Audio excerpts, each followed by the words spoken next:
As a freelance marketer, the ability to communicate directly with prospects is a very powerful thing.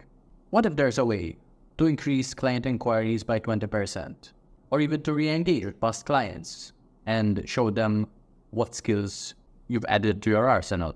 And what if there was a way to keep your portfolio in front of clients and keep getting more referral business? And these are all things that you can do with email marketing, if done correctly. In this video, I'm going to speak to you about email marketing for freelancing and how you can use tried and tested methods to get more business. And not only that, you get to retain the business and the clients that you get for the long term. So if that sounds like something that is of interest, keep watching. So let's first start speaking about the basics of email marketing. With the right email, you can speak directly to a client. You can address their needs and show them that your solution is the right one for them. However, it's important to realize that email is just one communication channel. Whether you are writing an email, a sales letter, creating a social media post, any other type of communication channel, you're speaking to your potential customer, right? And this customer has problems, has desires, has needs, and all of that. So in a way, it's irrespective of kind of medium you are using, you still need to know who you're speaking to in the first place. In this case, email just happens to be the way we are getting in front of the customer. And when you do get in front of the customer, you need to show them quickly that they are reading the right email, that they are in the right place. How do you do that? There are multiple ways. One of them could be tailoring your email to show them that you have the skills to solve their problems. If you specialize in getting more leads to a small business, you can reference a recent case study. If you know someone that has worked with them in the past or a mutual connection, mention the person, use it as an introduction. If you're familiar with the work that they've done, use that work, give them a genuine compliment, and you can go from there. What's important is that you start your email with something that grabs their attention and keeps them wanting to read more. Another important thing that an email can do is showcase your portfolio by providing some brief information in the email and then a link to your portfolio. Clients can check out your work. It's a way to get in front of customers, but a common mistake many marketers do is that they try to sell in the email. An email should be short. Many people are reading their emails on their phone, and by trying to sell people in your email, you are having too long of a text that will cause people to just click off. Keep it short, explain why they should read the email, and if you are including a portfolio, provide a link to that they can check out on their own time. Speaking of portfolios, one great way to also consider doing it is including a case study. In your email, you can briefly include a customer you've worked with in the past situation, the problem they were in, and what happened, what they experienced after they worked with you. If you can provide a case study where your prospect can resonate with the contents of that message, with how the person was in the before state, and the after state is something that they want, they would generally want to know more about what you can offer. So let's say that the person to emailed actually opened the email and read it. Here is then the next step, which is the person actually responding to your email. This is a whole other ballgame. So how do you get someone to actually be interested enough to get back to you? Because it's all well and good for people to open your emails, but if they don't get back to you, there is no communication happening. So the first thing you need to do is understand the psychology behind the email. People get tons of emails, they ignore most of them, they open the ones that elicit some type of curiosity. So subject lines, this is the first and most important thing. It should be something that is of interest to the person you're emailing. It can't be a generic random subject line, but has to be on point. The intro of your email also needs to be on point. People need to feel that you are communicating directly to them. The body of your email should also be something people feel is specific for them. At the end of the email, you should have some type of call to action, whether it's to click on a link, whether it's to get back to you, something that people should do. So let's say that you want to get people to respond back to your emails. First of all, you need to tell them that is what you want them to do. Second, you need to give them a reason to do so. If you're selling something, it could be we only have X amount of whatever it is left, if it is true. If there's a time attached to doing something, you have only 24 hours left, right? But in these cases, make sure that it is a genuine reason. You don't want to be the person that gives the fake scarcity or the fake urgency, and you end up losing all credibility super fast.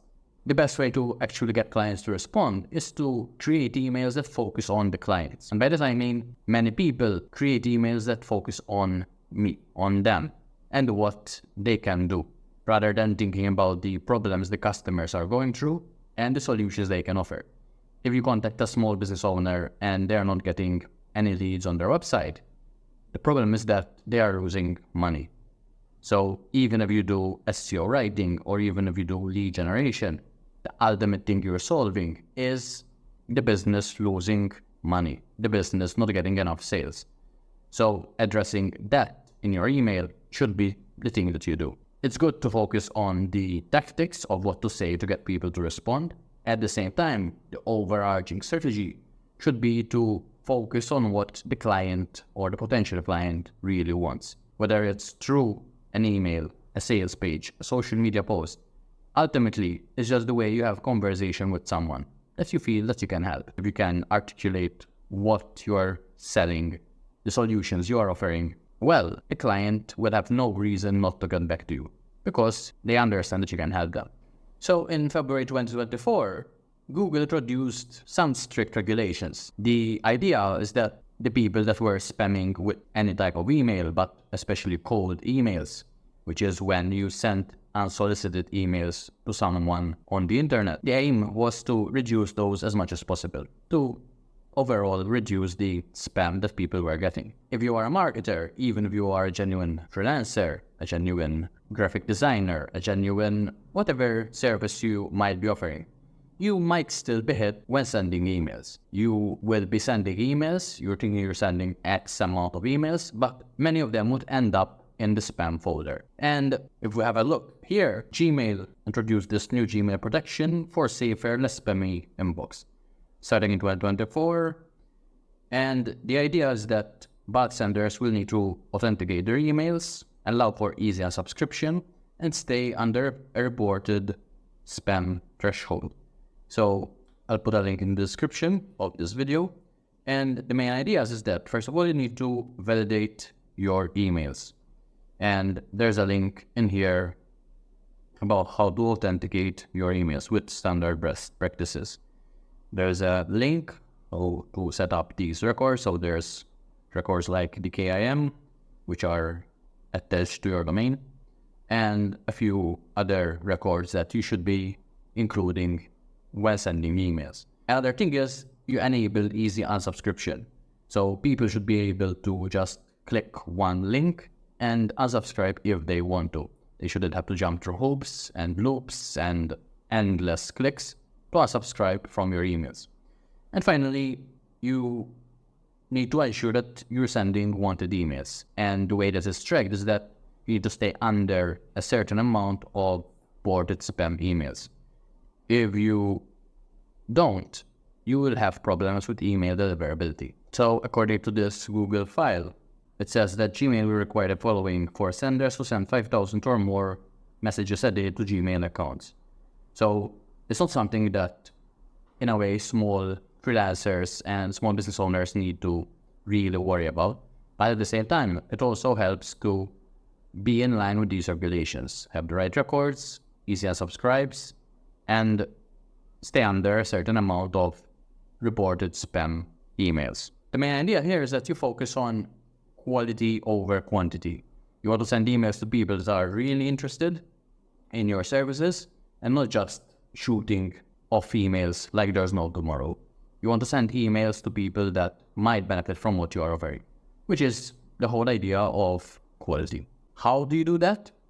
You personalize your emails. You only send emails to people that can benefit from what you are offering, and you ensure that the content that you send will actually benefit the people that receive it.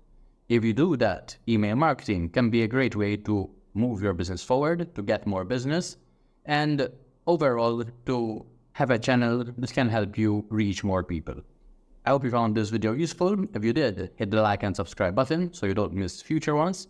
And if you want to get started with your freelancing journey, check out the link in the description. I have a checklist that will show you the step-by-step you need to take to get this process going. I'll speak to you soon.